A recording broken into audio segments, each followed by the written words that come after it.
नमस्कार दर्शक बंधु मु विश्वजित आपन को स्वागत जनाऊँ मो चैनल तेज दर्शक बंधु आज भिडियो में आपण किसी कारण कहवाक चाहिए जो कारण गुड़ी को दर्शाई MS धोनी रिटायरमेंट अवसर घोषणा करते तो दर्शक बंधु जदि आपण मैंने मो चैनल को एपर्यंत सब्सक्राइब करना तेज सब्सक्राइब बटन टी ऑन कर बेल आइकन को प्रेस करने को अनुरोध। तेज दर्शक बंधु आसतु आरंभ करवा। MS धोनी सी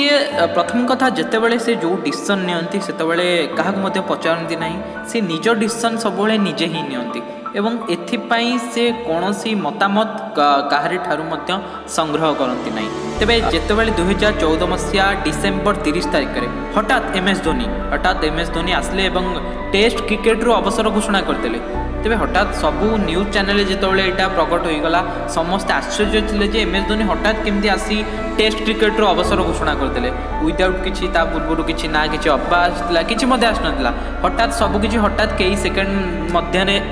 घट जाता। तब जितेबाला महेंद्र सिंह धोनी का कथा उठे इंटरनेशनल क्रिकेट रू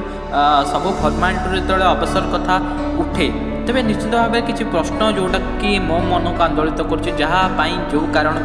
MS धोनी अवसर घोषणा करते। प्रथम कथा आसतु प्रथम आलोचना करवा 2019 मसीहा जो वर्ल्ड कप सेमीफाइनल मैच था से विषय आलोचना करवा। जितेबाला सबू खेला जितेबाला आउट हो जाते जो इंडिया टीम रो किसी आशा नाला जितवाई से गोटे होप्स आसते महेंद्र सिंह धोनी शेष पर्यंत आम शेष पर्यंत आशा उज्जीवित थिला जे महेंद्र सिंह धोनी टीम इंडिया को जितेबे एवं जेहेतु जदिओ से मैच रे आम हार जाते किंतु सारा भारत जो 140 कोटी जनता यही विश्वास रखिते जे जदि MS धोनी लास्ट पर्यंत रोचंती तेज निश्चित भाव में टीम इंडिया जितब किंतु गोटे पटे विकेट पर विकेट पड़ चलता जहाँफल MS धोनी गोटे पटे छिड़ा हो भाई लास्ट जाए खेल को ने लास्ट इंडिया टीम को जितेबे किंतु वास्तव में जेहेतु अन्य पटू विकेट पड़ चलता संभव हो पार ना। सबुठ बड़ कारण यहाँ हो पारे जोटा कि आज खेल खेल जीवन अंत जदि घटता है तेज निश्चित रूप से सबुठ बड़ कारण हूँ 2019 से सेमीफाइनाल। द्वितीय कथा को आसवा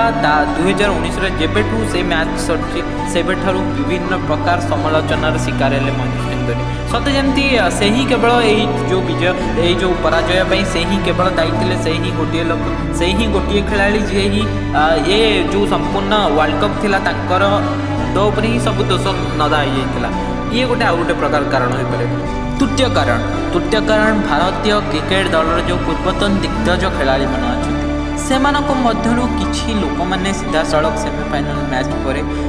महेंद्र सिंह धोनी को टार्गेट कले बारंबार समालोचना कले विभिन्न सोशल मीडिया हो विभिन्न न्यूज चैनल हो बारंबार महेंद्र सिंह धोनी काल सर जाइए बोली गोटे रूप से समालोचना कले जहाँ प्रत्यक्ष रूप से महेंद्र सिंह धोनी ऊपर निश्चिंत इफेक्ट पकई कि ना कि निश्चिंत पकई। चतुर्थ कारण जदि यहाँ मुझे 100% सियोर नुहे जी डाउट उठुची जी जो अधिनायक थे विराट कोहली अधिनायक थे निश्चित भाव में पक्षर MS धोनी को से सपोर्टांस मिलूला तो यहाँ गोटे बड़ प्रश्नबाजी उठुची जेहेतु रोहित शर्मा कथा जो उठुची निश्चित रूप से रोहित शर्मा बहुत MS धोनी को बहुत रेस्पेक्ट करते और सब दल को रखा चेष्टा करते। निश्चित रूप से विराट कोहली कथा जो उठुची निश्चित मात्रा किसी ना कि कम रोचे आशा करम कारण यह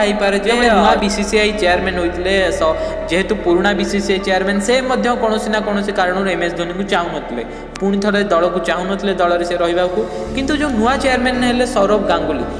तांकोठारु किसी अधिक आशा करा जदि से फोर्स करते MS धोनी बर्तमान न नियंतु फ्रंट को आसता कही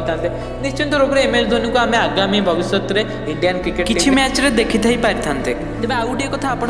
बास MS धोनी जो प्रीवियस ईयर जो स्कोर कार्ड अच्छे से आपको जनवाक चाहिए 2019 जो क्रिकेट जो ODI जी मैच खेलती जितेबाला से कथा उठुची महेंद्र सिंह धोनी विषय आपको जनईदेक चाहे टोटाल 2019 मसीह से जो क्रिकेट खेली 18टी इनिंग्स से खेलने को सुजोग मिली जहाँ मध्यरु से 16टी इनिंग्स रे बैटिंग करने पाई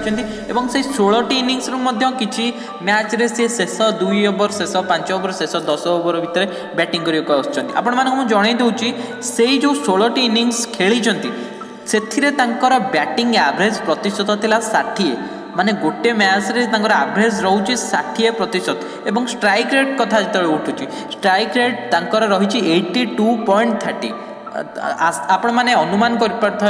पारती गोटे साधारण खेलाड़ी गोटे नियमित खेलाड़ी यहाँ अधिक एवरेज यहाँ अधिक स्ट्राइक रेट केबे आशा कर न जापे ता पछरे